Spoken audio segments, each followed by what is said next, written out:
Hello, j'espère que vous allez très bien. Alors ce matin, je vous souhaite une excellente journée, une très bonne semaine au nom de Jésus-Christ et aussi une très bonne année au nom de Jésus. Que cette nouvelle année, nous prenons des décisions afin d'être déterminés pour le royaume et de servir notre Seigneur Jésus-Christ avec toute la détermination qu'il nous donneront durant cette année. Alors bien-aimés, soyons des chrétiens fermes et ferventes durant cette nouvelle année. La première des choses ce matin, j'aimerais vous partager comme petit conseil qui vient dans mon esprit ce matin. Nous partagerons 3 points. La première des choses, c'est durant cette nouvelle année, marchons, vivons notre vie de sanctification. Durant cette nouvelle année, prends une décision afin de pouvoir vivre dans la sanctification. Toi, durant l'année qui est passée, il y a eu vraiment des difficultés et tu n'arrivais pas à vivre cette vie-là, à te battre afin que cette vie puisse être une vie réelle dans ta vie. Alors aujourd'hui, vraiment, j'aimerais te conseiller de pouvoir mettre ça comme un sujet de prière afin que le Saint-Esprit puisse te conduire, t'aider dans cette nouvelle vie que tu aimerais vraiment vivre avec lui, que tu aimerais le connaître, que tu aimerais marcher dans une vie de sanctification, une vie du Saint-Esprit vraiment réelle en toi et que vraiment tu vis cette vie maintenant comme Dieu te voit, pas comme l'homme va te voir. Parce que durant la vie de sanctification, durant la marche de sanctification, beaucoup de personnes vont pouvoir peut-être parler, juger, te regarder mal, te discriminer ou dire des choses, tu as changé, il y a des choses vraiment que tu faisais avant que tu ne fais pas parce que le Saint-Esprit va te conduire tout simplement à pouvoir vivre comme lui, il veut que tu vis, pas comme les gens veulent que tu vis pour eux. Pas comme les regards des autres, voilà, mais comme Dieu veut que tu vis pour lui. Alors, deuxième point que j'aimerais appuyer comme petit conseil, c'est si tu as senti, si tu ressens l'appel de Dieu durant l'année 2024 qui est passée, qui va finir bientôt, il ne reste pas beaucoup de jours. Durant vraiment cette nouvelle année, c'est de prendre la décision de dire Seigneur, oui, j'accepte de te suivre, oui, j'accepte d'obéir à ta voix.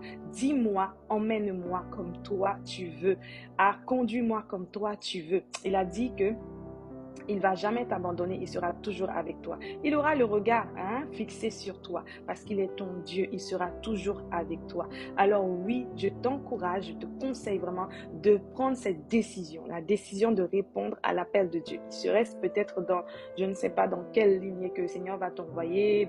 Et l'appel de Dieu, ça ne se résume pas seulement de prêcher l'évangile, non. L'appel de Dieu sur la vie, ça peut être aussi d'impacter dans un domaine professionnel dans ta vie alors que tu résistes, tu n'arrives pas à dire oui à Dieu. Et dans cet instant, de prendre la décision de dire Seigneur, oui, je veux y aller dans cette direction que tu veux m'envoyer tout simplement. Et la troisième des choses que j'aimerais vraiment appuyer, c'est durant cette nouvelle année, c'est vraiment de prendre la décision de dire que je ne veux pas être celle-là qui va être tout le temps vouloir plaire à un homme de Dieu ou quoi que ce soit, mais soyons des disciples de Jésus. Vous savez, le plus important, c'est de ne pas porter le sac d'un homme de Dieu ou de tout le temps coller derrière un serviteur de Dieu ou tout le temps, je ne sais pas comment m'exprimer pour le dire, mais ce que Dieu veut, c'est que vous soyez ses disciples. Vous soyez ses disciples. Ça ne veut pas dire que tu ne vas pas aimer ou suivre ou être en contact avec un serviteur de Dieu. C'est pas ce que j'ai dit. Ce que j'ai dit, c'est que de prendre conscience de la réalité de Jésus-Christ dans ta vie avant de placer une autre personne.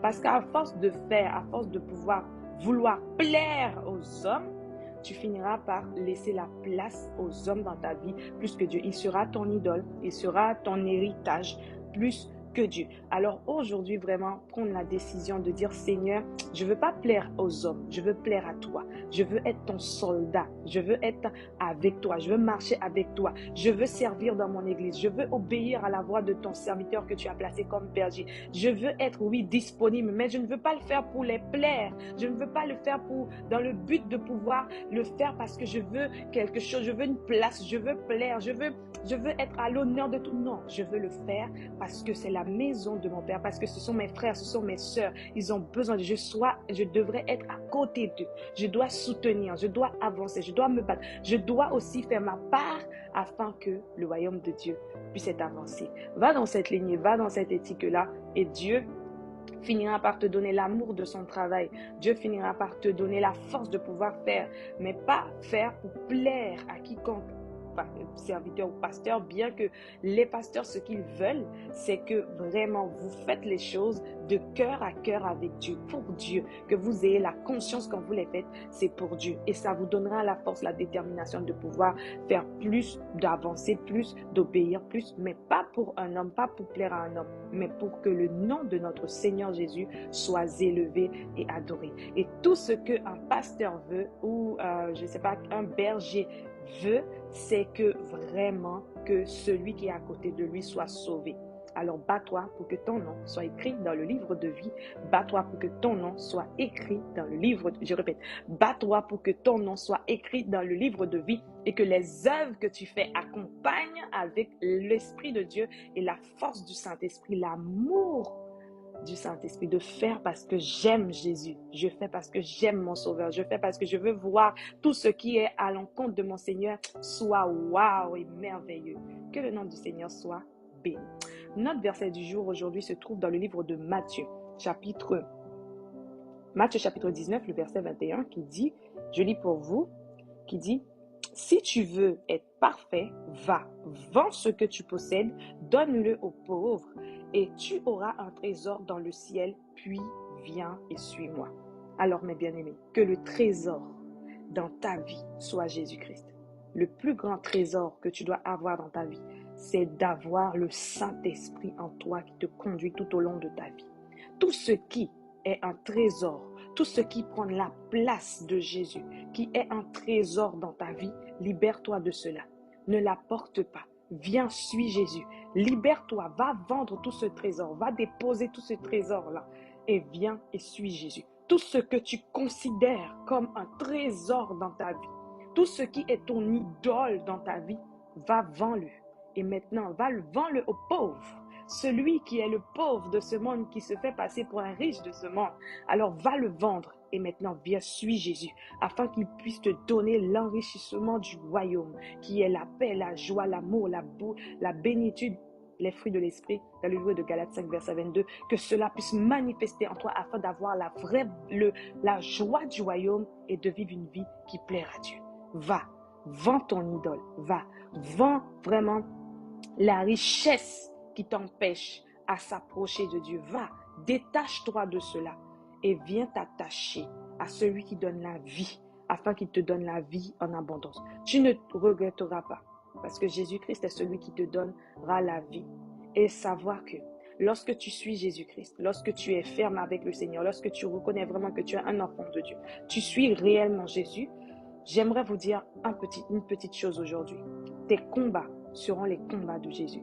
Tes guerres seront les guerres de Jésus.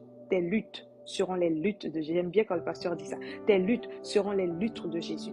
Tout ce qui va vouloir se placer autour de toi pour couper ta tête, ils verront la grâce de Dieu. Tout ce qui va vouloir éliminer ton corps, ta chair, ils verront la grâce. Ils n'auront pas la paix. Et prions dans ce contexte. Seigneur, quiconque vouloir ôter ma vie sur cette terre, qu'ils n'auront jamais la paix.